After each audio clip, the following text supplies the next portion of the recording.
All right, thanks there to SABC News reporter Refilo Mofokeng reporting a little earlier on from Hillbrow in Johannesburg. Now, a group of Cape Town students representing various students' organizations and students' representatives councils have marched to the head office of the National Student Financial Aid Scheme, NSFAS, in Wynberg.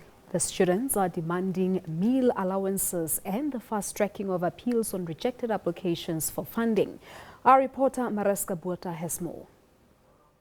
You mentioned there's a number of outstanding issues. What is the main frustration with NSFAS as it is? Because we know there were big issues in the past as well. Right now, what would you say? What is the key issue that you would like to see be addressed, be it with the national department or the organization that is known as NSFAS? There's a multitude of issues, like I started to mention, but I think one of the more immediate crises is that some students have not received allowances. Some students have not received their payments on time. There's been an issue, it's just like I said, administration, but it doesn't take away from the fact that we're still calling for the full-on implementation of free education and for the clearing of historic debt. How would you like to see NSFAS change? Look, we're all very clear that there needs to be a restructuring of the system. What we have is a system that we've inherited that was never really capacitated to outroll free education, and I think the NSFAS administration is well aware of that as well, as was the former minister.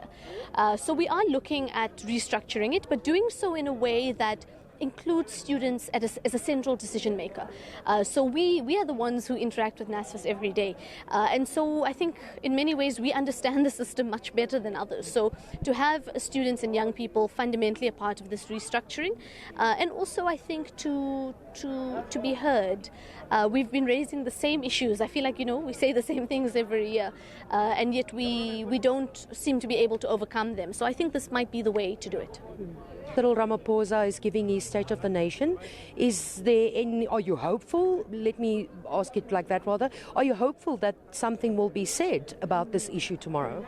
Well, the President's been very clear to focus on skills and skills development, which of course comes through education. And so if he is in fact very serious about the skills revolution and ultimately the saving of the economy, because let's be very clear, the saving of the economy is also linked to education and skills and the upskilling of young people in particular. If that really is the goal and the narrative, then education must be at the forefront of any governmental plans.